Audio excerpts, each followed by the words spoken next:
రాష్ట్రపతి ద్రౌపది ముర్ము తిరుపతిలో పర్యటిస్తున్నారు. తిరుచానూరులో అమ్మవారిని దర్శించుకున్న తర్వాత రోడ్డు మార్గంలో తిరుమలకి చేరుకున్నారు. ఇవాళ ఉదయం వరాహస్వామి వారిని ఆ తర్వాత తిరుమల శ్రీవారిని దర్శించుకుంటారు. అనంతరం తిరుమల నుంచి రేణిగుంట ఎయిర్పోర్ట్ కి బయలుదేరతారు ముర్ము.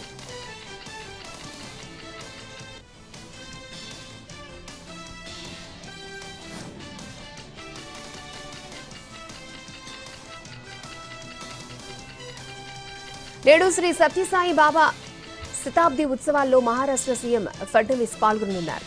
ఇప్పటికే ప్రధాని మొదలుకొని దేశంలోని వివిధ రాష్ట్రాల ముఖ్యమంత్రులు, మంత్రులు ఇలా మొత్తం వీఐపీల రాకతో ఎక్కడ చూసినా పండుగ వాతావరణం కనిపిస్తోంది. ఇంకోవైపు దేశ విదేశాల నుంచి భక్తులు పుట్టపర్తికి తరలిస్తున్నారు.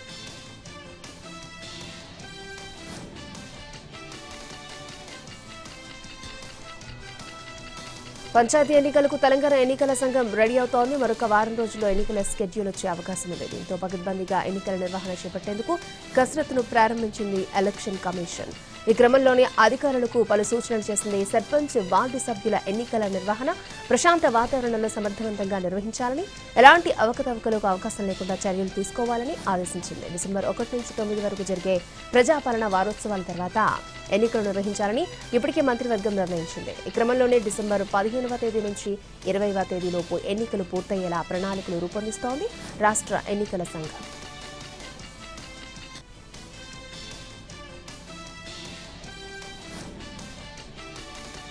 తెలంగాణ రైజింగ్ గ్లోబల్ సమిట్ ని ప్రతిష్టాత్మకంగా తీసుకుంది రేవంత్ సర్కార్. 2 ఏళ్ల కాంగ్రెస్ పాలనను పూర్తి చేసుకోబోతున్న సందర్భంగా పెద్ద ఎత్తున సమిట్ ని నిర్వహిస్తోంది. ఇందులో భాగంగా తెలంగాణ రైజింగ్ 2047 పేరుతో డాక్యుమెంట్ ని కూడా రూపొందిస్తోంది.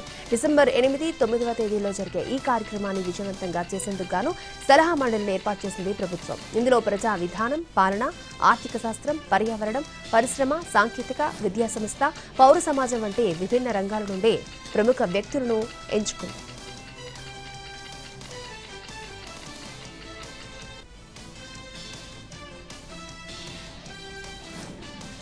కాంగ్రెస్ పార్టీ కక్ష సాధింపులకు పాల్పడితే పక్క రాష్ట్రాల్లో లాగా ప్రతిపక్ష నేతలు జైల్లో ఉండేవారని అన్నారు మంత్రి కోమటిరెడ్డి వెంకటరెడ్డి. కేటీఆర్ పై విచారణకు గవర్నర్ అనుమతినివ్వడంతో చట్ట ప్రకారమే చర్యలుంటాయని ఆయన అన్నారు. కేసీఆర్ అనేది ఇక నుంచి గతమని, కాంగ్రెస్ భవిష్యత్ అని ఆయన అన్నారు. వచ్చే ఏ ఎన్నికల్లో అయినా బీజేపీకి డిపాజిట్ కూడా రాదన్నారు. స్థానిక సంస్థల ఎన్నికల్లో 99% విజయం తమదే అని ధీమా వ్యక్తం చేశారు మంత్రి.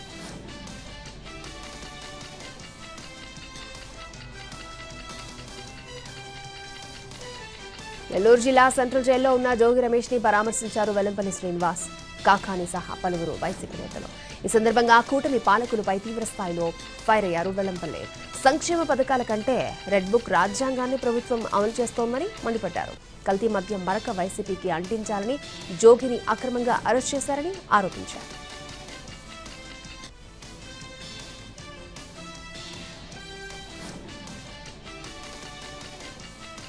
వైఎస్ జగన్ కోర్టుకు హాజరవ్వడంలో తప్పేమోమని క్వశ్చన్ చేశారు మాజీ మంత్రి అంబటి. లండన్ పర్యటన తర్వాత కోర్టులో హాజరు కావాలని న్యాయస్థానం చెప్పిందని, అందుకే వెళ్లారని అన్నారు. దీనికింత దుష్ప్రచారం చేయాల్సిన అవసరం ఏముందని నిలదీశారు. బల ప్రదర్శన చేయాల్సిన అవసరం జగన్ కి లేదని, ఆయన ఎక్కడికి వెళ్లినా జనం తండోపతండాలుగా వస్తారన్నారు అంబటి.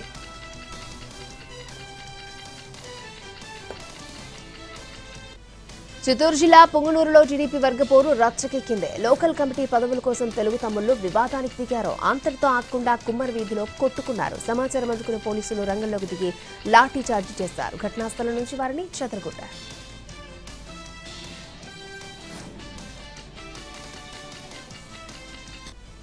కర్నూలు జిల్లా మంత్రాలయం మండలంలో సూగూరులో దారుణం జరిగింది. మాబుసాబ్కు చెందిన మిరప పంటకు గుర్తు తెలియని వ్యక్తులు గడ్డి మంది కొట్టి నాశనం చేసేశారు. చేతికొచ్చిన పంట కళ్ల ముందే నాశనం కావడంతో రైతులు కన్నీటి పర్యంతమవుతున్నారు. ఈ నష్టంతో అన్నదాతకు దాదాపుగా 10 లక్షల రూపాయల నష్టం వాటిల్లింది. బాధితులు పోలీసులకు ఫిర్యాదు చేశారు. పంట బాగా పండడం చూడలేకనే ఈ పని చేశారని ఫిర్యాదులో పేర్కొన్నారు. తమ సమీప బంధువులు దాయాదులు చేసినట్లుగా రైతు అనుమానం వ్యక్తం చేస్తున్నారు.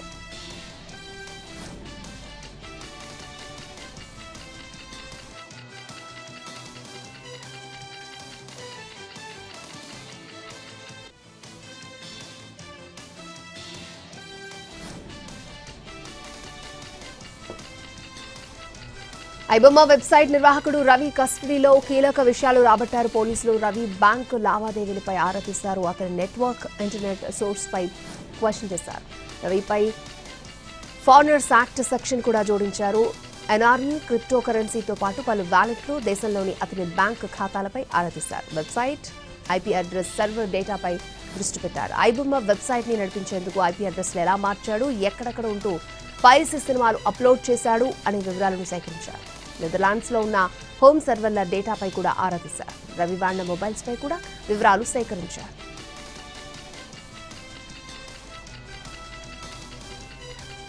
రాజన్న సిరిసిల్ల జిల్లా వేములవాడలో అధికారుల నిర్లక్ష్య ధోరణి బయటపడింది. సమీక్ష సమావేశాన్ని లెక్క చేయకుండా ఫోన్లో లీనమయ్యారు ఆఫీసర్లు. ఓవైపు అభివృద్ధి పనులపై ప్రభుత్వ విప్ ఆది శ్రీనివాస్, జిల్లా ఇన్ఛార్జ్ కలెక్టర్ సీరియస్ గా రివ్యూ చేస్తూ ఉంటే అధికారులు అవేవి లెక్క చేయకుండా ఫోన్లో లీనమయ్యారు. ఒకరు చాటింగ్ చేస్తూ ఉంటే మరొకరు వీడియోలు చూస్తూ కాలక్షేపం చేశారు. ఈ దృశ్యాలు కాస్త బయటకు రావడంతో ఇదేం తీరంటూ జనం వారిపై మండిపడుతున్నారు.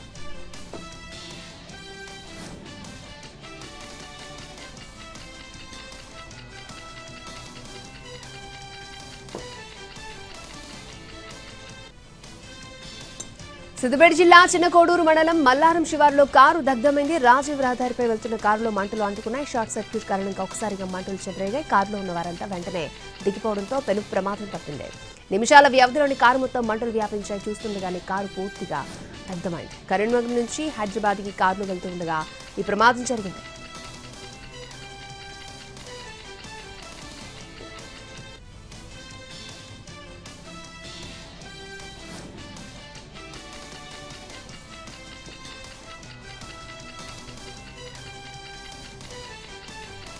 మంచిర్యాల జిల్లా గుడిపేట సమీపంలో ఆర్టీసీ బస్సుకు ముప్పు తప్పింది. కోరుట్ల డిపోకు చెందిన ఆర్టీసీ బస్సు మంచిర్యాల నుండి కోరుట్ల వెళ్తున్న క్రమంలో ఆకస్మికంగా ప్రమాదం జరిగింది. బ్రేక్ లైనర్లు పట్టుకోకపోవడంతో ఒకసారిగా బస్సులో పొగలు వ్యాపించాయి.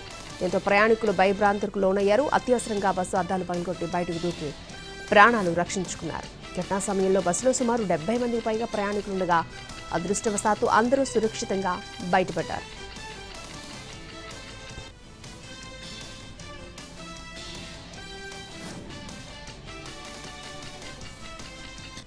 యాదాద్రి భువనగిరి జిల్లాలోని భగాయత్ స్కూల్లో కలెక్టర్ హనుమంతరావు ఆకస్మికంగా తనిఖీ చేశారు.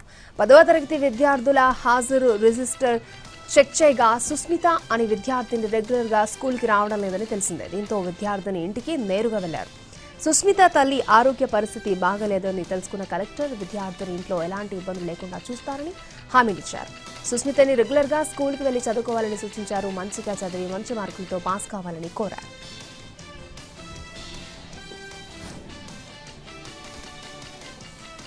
సిద్దిపేట జిల్లా అక్కన్నపేట మండలం గౌరవెల్లి ప్రభుత్వ ఉన్నత పాఠశాలలో చోరీ కలకలం రేపింది. పాఠశాలలో గుర్తు తెలియని దుండగులు 3 కంప్యూటర్లు, 2 సీసీ కెమెరాలు, ఛార్జింగ్ సౌండ్ బాక్సులు, మైక్రోస్కోప్ ని ఎత్తుకెళ్లారు. ఉదయం చూసేసరికి పాఠశాలలో విలువైన వస్తువులను చోరీకి గురైనట్లుగా తెలుసుకున్నారు టీచర్స్. దీంతో దొంగతనం గురించి పోలీసులకు సమాచారం ఇచ్చారు.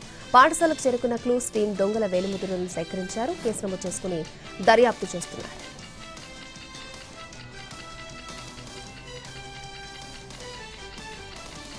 హైదరాబాద్ కోటిలోని మెటర్నిటీ హాస్పిటల్ నుంచి నిండు గర్భిణి మిస్ అయింది. రంగారెడ్డి జిల్లా మంచాల మండలం కాగజ్ ఘాట్ విలేజ్ నుంచి భర్త శివకుమార్తో కలిసి ఆసుపత్రికి వచ్చింది గర్భిణి స్వప్న. ఆసుపత్రి దగ్గర భార్య భర్తలకు గొడవ జరిగినట్టుగా సమాచారం. దీంతో ఆసుపత్రి నుంచి వెళ్లిపోయింది. 24 గంటల్లో ఆమెకు డెలివరీ కావాల్సిందే. ఆ టైంలో ఎవరికీ చెప్పకుండా ఆసుపత్రి నుంచి వెళ్లిపోవడంతో కుటుంబ సభ్యులు ఆందోళన చెందుతున్నారు. భర్త శివకుమార్ ఫిర్యాదుతో కేసు నమోదు చేసి ఆమె కోసం గాలిస్తున్నారు. నాంపల్లి రైల్వే స్టేషన్ నుంచి ట్రైన్ ఎక్కి తిరుపతి వెళ్లినట్లుగా గుర్తించారు. తిరుపతి వెళ్లిన సుల్తాన్ బజార్ పోలీసులు గర్భిణీ స్వప్న కోసం గాలిస్తున్నారు.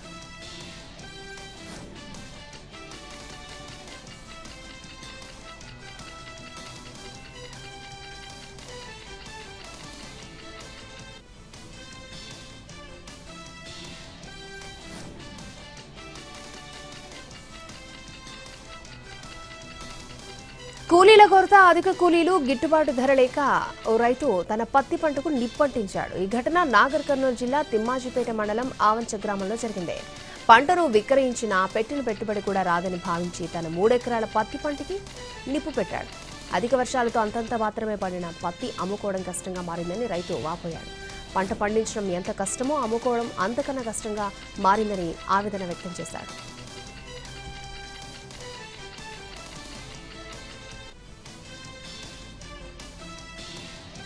ఎల్ఐసి పాలసీతో కుటుంబాలకు మేలు చేకూరుతుందని, ప్రతి ఒక్కరూ పాలసీ పొంది కుటుంబాలకు భరోసాగా నిలవాలని భారతీయ జీవిత బీమా సంస్థ జాతీయ అడ్వైజర్ కౌటక్ విఠల్ అన్నారు. ఎల్ఐసిలో ₹1 కోటికి పైగా పాలసీ చేయించుకున్న పాలసీదారుల పేరు మీద అన్నదానం చేయడం సంతోషంగా ఉందన్నారు.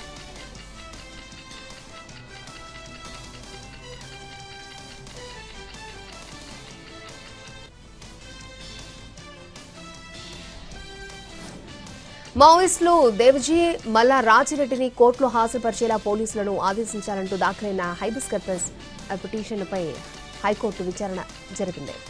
వారిద్దరూ తమ దగ్గర లేరని హైకోర్టుకు తెలిపారు పోలీసులు. అరెస్ట్ చేసిన మావోయిస్టులను మెజిస్ట్రేట్ ముందు హాజరుపరిచామని వివరించారు. దీంతో మావోయిస్టులు దేవ్జీ మల్లా రాజిరెడ్డి పోలీసుల దగ్గర ఉన్నారు అనేందుకు ఆధారాలు చూపాలని పిటిషనర్లను ఆదేశించింది హైకోర్టు. మావోయిస్టు కీలక నేతలు తమ ఆధీనంలో ఉన్నారని పోలీసులు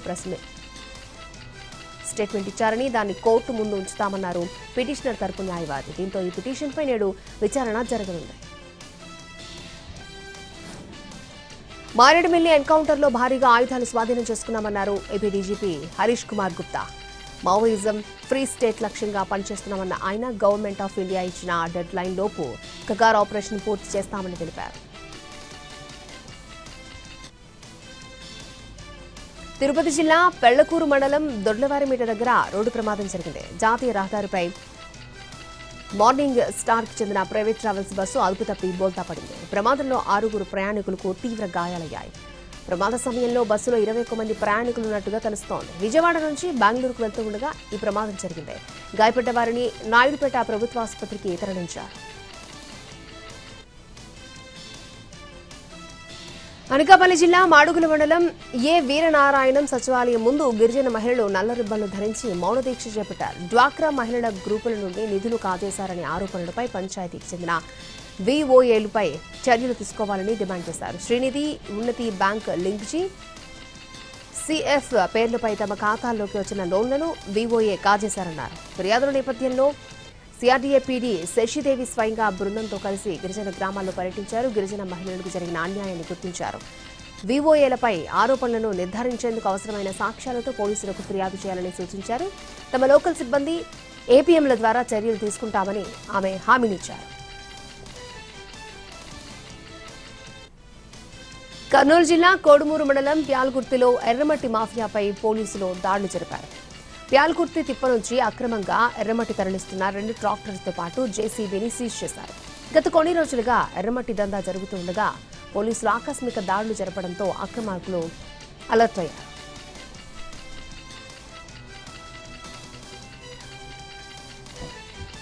అల్లూరు జిల్లా ముంచంగిపుట్టు మండలం దానెల పంచాయతీలో ఇటీవల సంభవించిన చిన్నారుల మరణాలకి కూటమి ప్రభుత్వం నిర్లక్ష్యం పూర్తిగా కనిపిస్తోందని వైసీపీ పాడేరు నియోజకవర్గం మాజీ ఎమ్మెల్యే కొట్టుగులి భాగ్యలక్ష్మి ఆరోపించారు. నెల వ్యవధిలోనే 5 చిన్నారులు మృతి చెందారని ఆరోపించారు. కూటమి ప్రభుత్వం అరాచక పాలన విడనాడి ప్రజలకు మేలు చేసే విధంగా పాలన చేయాలంటూ హితవు పలికారు.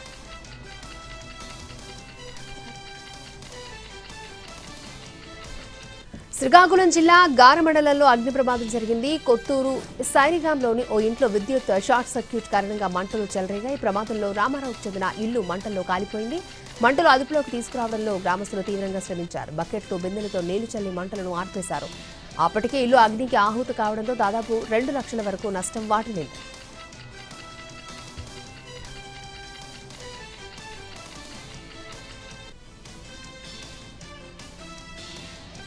కర్ణాటకలో పవర్ పాలిటిక్స్ మళ్లీ రాజుకున్నాయి. కర్ణాటకలో కాంగ్రెస్ సర్కార్ ఏర్పడి 2.5 ఏళ్లు పూర్తయింది. దీంతో ప్రస్తుత సీఎం సిద్దరామయ్యను మార్చాలంటూ డీకే శివకుమార్ వర్గం ప్రయత్నాలను మొదలుపెట్టింది. ఇప్పటికే డీకే వర్గం ఎమ్మెల్యేలు కొందరు ఢిల్లీకి వెళ్లారు. డీకే శివకుమార్ను సీఎంను చేయాలని హైకమాండ్ని కోరనున్నారు. అయితే ఇవన్నీ ఊహాగానాలే అని కొట్టిపారేశారు సీఎం సిద్దరామయ్య.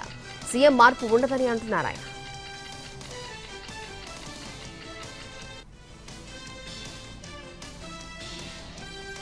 ఢిల్లీలోని ఎర్రకోట వద్ద జరిగిన బ్లాస్ట్ కేసులో ఎన్ఐఏ దర్యాప్తు వేగవంతం చేసింది. ఇప్పటికే 2 నిందితులను అరెస్ట్ చేయగా ప్రస్తుతం మరొక 4 అరెస్ట్ చేసింది ఎన్ఐఏ. వీరి వివరాలు కూడా వెల్లడించింది. ఒక మత పెద్దతో పాటు 3 డాక్టర్లని అరెస్ట్ చేసింది. వీరిని పాటియాలా కోర్టులో హాజరుపరచగా 10 రోజుల కస్టడీకి న్యాయస్థానం అనుమతినిచ్చింది. యూకేకి చెందిన రక్షణ డీలర్ సంజయ్ భండారి కేసులో మరొక ఛార్జ్షీట్ దాఖలు చేసిన ఈడీ ఢిల్లీలోని రావ్స్ అవెన్యూ కోర్టులో ఛార్జ్షీట్ సమర్పించింది. ఆ ఛార్జ్షీట్లో రాబర్ట్ వాద్రా పేరు ఉంది. అక్రమ ఆయుధాల కొనుగోలులో రాబర్ట్ వాద్రా అక్రమ ఆర్థిక లావాదేవీలు జరిపినట్టుగా గుర్తించింది ఈడీ. అక్రమ ఆయుధాలు, మనీ లాండరింగ్ కేసులో రెండో సప్లిమెంటరీ ఛార్జ్షీట్ వేసింది. బెంగాల్లో ఎస్ఐఆర్ ప్రక్రియ తీవ్ర ఆందోళనకరమైన స్థితికి చేరుకుందన్నారు మమతా బెనర్జీ. ఎస్ఐఆర్ ప్రక్రియను తప్పుపడుతూ సీఈసీ జ్ఞానేష్ కుమార్ కు లేఖ రాశారు సీఎం మమతా బెనర్జీ. ఎస్ఐఆర్ ఒత్తిడి తట్టుకోలేక బీఎల్ఓలు ప్రాణాలు తీసుకుంటున్నారని తృణమూల్ కాంగ్రెస్ ఆరోపిస్తోంది. బీహార్ ఎన్నికల ఫలితాల అనంతరం ఆర్జేడీ నేత తేజస్వీ యాదవ్ తొలిసారిగా స్పందించారు. కొత్తగా కొలువుదీరిన ఎన్డీఏ కూటమి ప్రభుత్వానికి శుభాకాంక్షలు తెలిపారు. ముఖ్యమంత్రిగా ప్రమాణ స్వీకారం చేస్తున్న నితీష్ కుమార్ కి సైతం అభినందనలు తెలియజేశారు. ఎన్నికల్లో ఇచ్చిన హామీలను కొత్త సర్కారు నిలబెట్టుకుంటుందని ఆశిస్తున్నామని అన్నారు. ప్రజల ఆశలు, ఆకాంక్షలు నెరవేర్చి బీహార్ను ప్రగతి పథంలో నడిపించాలని కోరారు. సూరత్లోని మహువేజ్ పారిశ్రామిక ప్రాంతంలో భారీ అగ్ని ప్రమాదం జరిగింది. ఇండస్ట్రియల్ ఏరియాలో ఉన్న ఒక వుడ్ వేర్ హౌస్ లో అకస్మాత్తుగా మంటలు చెలరేగాయి. చూస్తూ ఉండగానే మంటలు వేర్ హౌస్ మొత్తం వ్యాపించాయి. సమాచారం అందుకున్న ఫైర్ సిబ్బంది ఘటనా స్థలానికి చేరుకున్నారు. దాదాపు 4 గంటలకు పైగా శ్రమించి మంటలను అదుపులోకి తీసుకొచ్చారు. రాష్ట్రానికి మరొక తుఫాను ముప్పు పొంచి ఉంది. ఆగ్నేయ బంగాళాఖాతంలో రేపు అల్పపీడనం ఏర్పడే అవకాశం ఉందని వాతావరణ శాఖ తెలిపింది. ఆ తర్వాత 48 గంటల్లో ఈ పశ్చిమ వాయువ్య దిశగా కదులుతూ వాయుగుండంగా బలపడే అవకాశం ఉందని పేర్కొంది.